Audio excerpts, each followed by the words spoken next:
అందరు ఎట్లరు మంచిగున్నారా? ఇగో గిదబ ముచ్చట కార్యక్రమానికి స్వాగతం. ఇక షురూ చేద్దామా మన గిదబ ముచ్చట?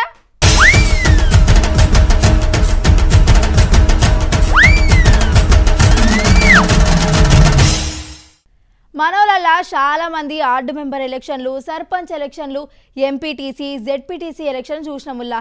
ఇంకా ఎమ్మెల్యేకు, ఎంపీలకు ఓట్లు వేసుడు కూడా చూసినాం. ఇంకోసారి ఎమ్మెల్యేలు, ఎంపీలు కూడా ఓట్లేసి ఎమ్మెల్యేలను, రాజ్యసభ మెంబర్లను గెలిపించుకున్నామని విన్నాం. కానీ స్పీకర్ పదవి కోసం కూడా ఓట్లేయమంటారని ఎప్పుడన్నా విన్నారానుల్లా? గట్లెందుకంటారు? మొన్న Telangana speaker Prasad sir, Andhra Pradesh speaker Ayyanna sir ఎన్నిక కాలేదా? వాళ్ళకేమన్నా ఓట్లేసి రాని అంటురు కదా. కానీ మన దేశానికి దిశానిర్దేశం చేసే పార్లమెంటు స్పీకర్ కోసం ఎన్నికలు జరుగుతున్నాయి అబ్బా.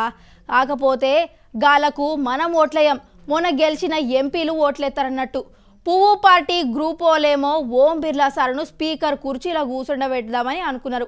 గిట్లనే చెయ్యి గుర్తు పార్టీ వాళ్ళు కూడా సురేష్ సార్ను పోటీలకు దించిరుల్లా. అరే గట్లెట్లా దించుతారు? ఏదైనా ఉంటే మాట్లాడుకొని ఓట్లు లేకుండా ఒక్కరినొక్కరు స్పీకర్ చేద్దామని అనుకున్న రెండు గ్రూప్ వాళ్ళు బస్తీమే సవాల్ అనడంతో ఎన్నికలు జరుపుతురు. పార్లమెంట్ స్పీకర్ కుర్చీ కోసం 50 ఏళ్ల కింద ఓపాలి ఎన్నికలు జరిగినాయట. ఆ తర్వాత ఇగో గిప్పుడే మళ్ళా జరుగుతున్నాయి. చూడాల మళ్ళా మున్ముందు పార్లమెంట్ ఎన్నికల చిత్రాలు ఏం జరుగుతాయో.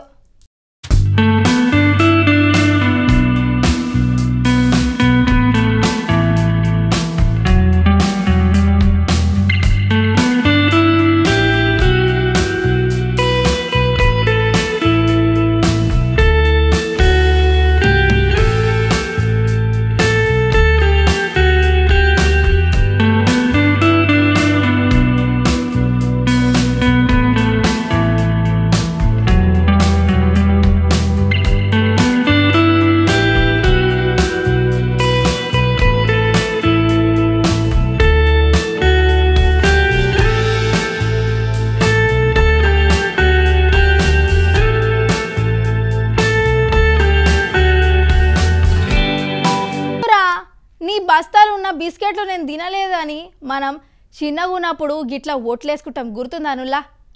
ఊళ్ళల్లో ఏవైనా పెద్ద పెద్ద పంచాయతీలు అయితే తడి బట్టల మీద ఓట్లేస్తారు. గా దేవుని మీద ప్రమాణం చేస్తామని అనుకుంటాం. మేం ఏం తప్పు చేయాలి అని రుజువు చేసుకోనికి ఓట్లేస్తారు.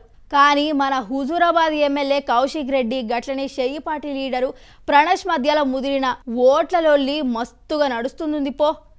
ఇప్పుడున్న మంత్రి పొన్నం ప్రభాకర్ బూడిద లారీల దందా అక్రమాలు ఎత్తుండట, బాగా డబ్బులు గుంజుతుండని కౌశిక్ రెడ్డి సారు ఆరోపించిండు. చల్ అంతా జూటే. కౌశిక్ రెడ్డి సారే మస్తు మంది పేదల కాడికి పోయి గాజాబి పిత్తం, గీ నౌకరి పెట్టిస్తామని మస్తు మంది కాడ పైసలు గుంజిండని షెయ్యి పార్టీ వాళ్ళు లైన్లకు వచ్చిర్రు. కావాలంటే గీడున్న హనుమాన్ గుండ్లే తడిగుడ్డలతో ప్రమాణం చేద్దామని కౌశిక్ రెడ్డి సారు కూడా రావాలి అని సవాల్ చేసిర్రు. చల్ నేను కూడా ఏం తప్పు చేయలే, గుళ్ళకొచ్చి నేను కూడా ప్రమాణం చేస్తానని ప్రకటించిండు.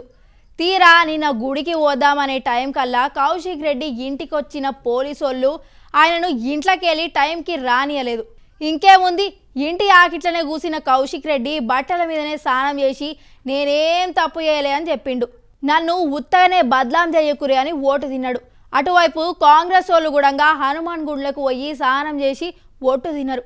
మరి గీడ ఎవరిది నిజమైన ఓటో, ఎవరిది ఉత్తుతి ఓటో గా దేవునికి.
ముఖ్యమంత్రి కేసీఆర్ సార్ వార్తలేని రోజు ఉండేదే కాదు.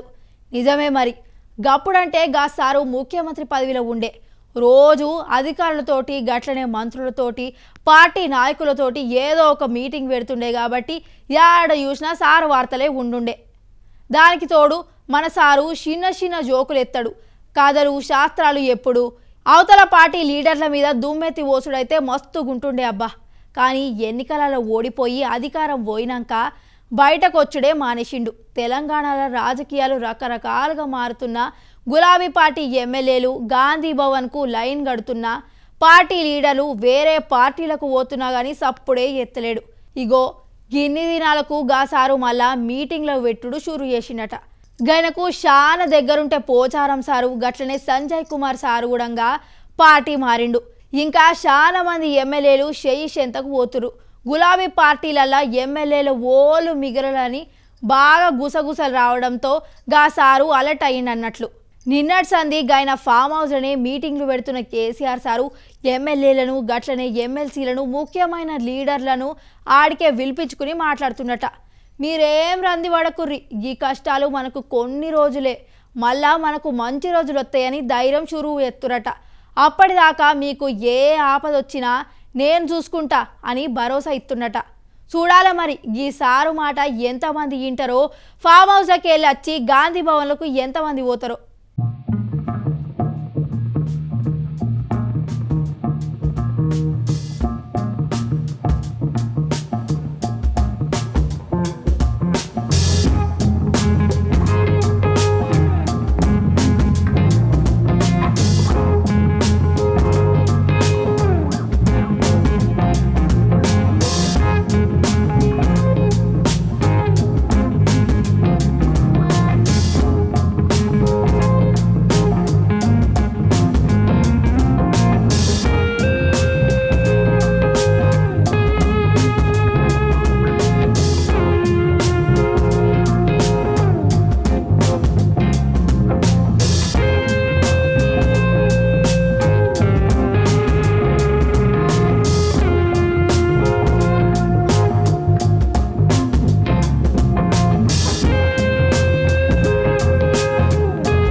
అనిపించింది అనుకోర్రి. గా షెట్ కింద నించొని ఓం క్లీం ఫట్ అని అనగానే మంత్రం వేస్తే చింతకాయలు ఏమైనా రాలుతాయా చెప్పుర్రి? రాలే కదా. ఓ రాయో లేకుంటే కట్టనో తీసుకొని షెట్టు మీదకి ఇసిరితే కాయలు రాలుతాయి. గట్లనే ఏ పని చేయకుండా మనకాడ ఉన్న పైసలు మంత్రం వేస్తే డబ్బులు అవుతాయా చెప్పుర్రి? ఏ గట్లెట్లయితాయి అంటురు కదా. కానీ గీ ఆర్త చూడురు ఒకసారి. నల్గొండ జిల్లా చంద్రపల్లి అనే ఊర్లే డాక్టర్ పనిచేసే వ్యక్తి దగ్గరకు వచ్చిన ఇద్దరు మనుషులు ఆయనకేవో మాయమాటలు చెప్పి మాకు 100 రూపాయల నోట్లు ఇస్తే మంత్రమేసి 2 నోట్లు చేస్తామని మాయ చేసిరట. సరే చూద్దామనుకున్న గా డాక్టరు ఆయన కాడున్న 6,500 నోట్లను వాళ్ళకిచ్చిండు. వాటిని కింద మీద వేసి ఏవేవో మంత్రాలు వేసి రంగులు చల్లి కొంచెం సేపు అయితే ఆగమాగం చేసిరట. మెల్లగా వాళ్ళు తీసుకొచ్చిన నోట్లకేంచి 6.5 తీసి డాక్టర్ ఇచ్చిన నోట్లలో కలిపి ఇగో చూసుకోరి సారు నువ్వు ఇచ్చిన నోట్లు డబుల్ అయినాయని ఇచ్చిరట. గీలా మాటలు నమ్మిన గా డాక్టరు అత్యాశకు పోయిండు. చల్ 1-2 నోట్లు ఏం సరిపోతాయి, ఒకటేసారి పెద్ద మొత్తంలో నోట్లను వాళ్ళకిచ్చి డబుల్ చేపిద్దామని అనుకుండు. ఇంకేముంది, చుట్టాల కాడ దోస్తుల కాడ గట్లనే తెలిసినోళ్ళ కాడ పైసలు బాకీ తెచ్చుకొని 33 లక్షలు జమ చేసిండట. ఇక గీ ముచ్చట గా మాయగాళ్ళకు చెప్పంగానే డాక్టర్ల దగ్గరకు వచ్చిర్రు. ఆయన ఇచ్చిన నోట్ల కట్టెలకు ఏదో దిక్కుమాలిన పొడి రంగురంగుల నీళ్లు చల్లిరట. అయినాక ఆ కట్టెలను ఓ బట్టల చుట్టి డాక్టర్లను మాయమాటలు పెట్టిరట. నోట్లు కట్టిన ముళ్ళను పక్కకు పెట్టంగానే గాలు ముందుగాలనే తెచ్చుకొచ్చిన ఇంకో మూటను ఆయనకిచ్చిరట. ఇగో మేం మంత్రాలేసి ఇచ్చిన గీ మూటను తీసుకుపోయి బీరువాల పెట్టుకో, మాబటేల ఇప్పి చూసుకో, నువ్వు ఇచ్చిన పైసలన్నీ డబుల్ అవుతాయని చెప్పి అక్కడికెళ్ళి ఉడాయించిరట. పాపం సాయంత్రం గీ ముళ్ళని ఇప్పి చూసినగా డాక్టరు బీపీ పెరిగి కళ్ళు బయర్లు గమ్మి చక్కెర వచ్చి పడిపోయినంత పనైందట. ఎందుకంటారా, గా ముళ్ళల నోట్లు లేవంటుల్లో కట్టెల మీద 2-3 500 నోట్లు మాత్రమే పెట్టి లోపలన్నీ తెల్ల కాగితాలే పెట్టిరట. గిది చూసినగా డాక్టర్లు లబోదిబోమంటూ పోలీసోళ్ళకు పోయి చెప్పిండట. పాపం పోలీసోళ్ళు వెంటనే రంగంలోకి దిగి గా మాయగాల కోసం లెంకితే ఇద్దరిని దొరికించుకొని వాళ్ళ దగ్గర ఉన్న 24 లక్షలను పట్టుకున్నారట. ఇంకో లంగోడు 9 లక్షలు ఎత్తుకొని పోయి పరారయ్యిండట. అన్నీ సుగబెట్టుకునే పనులు ఉన్నారు మన పోలీసోళ్ళు. కానీ మంత్రమేసి చిన్న జ్వరం కూడా తగ్గదని ఎంతో మందికి చెప్పి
గొలుసు దొంగతనాలు మస్తు ఎక్కువైతున్నాయిల్లో. బైక్లు వేసుకొని గిర్రు అనుకుంటూ వస్తుర్రు.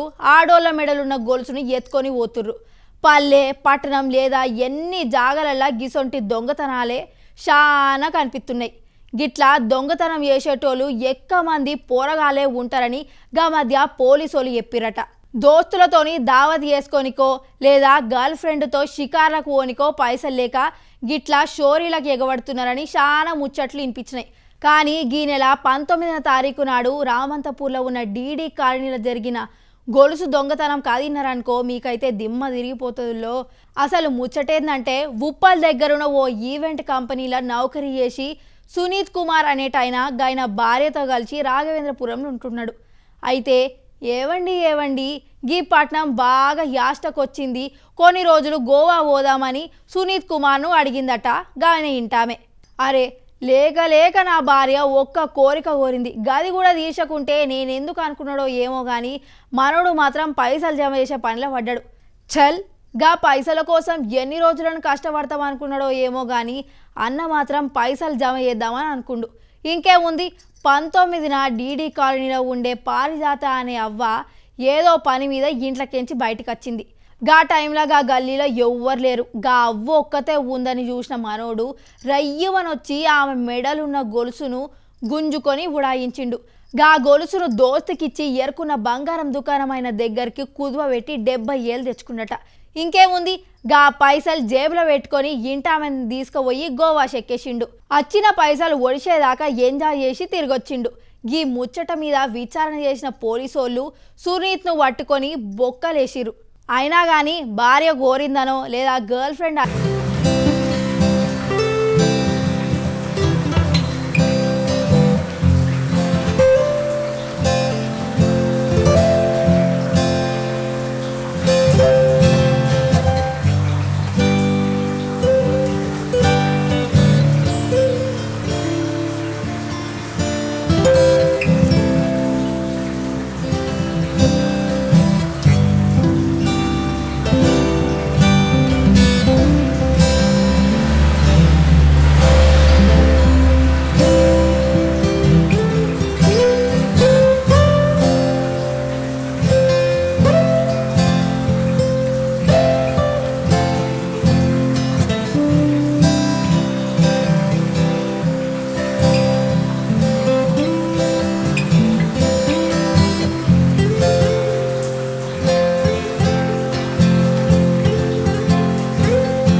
ముచ్చట్లతోని మళ్ళీ కలుస్తా. అంతవరకు శనార్థులు.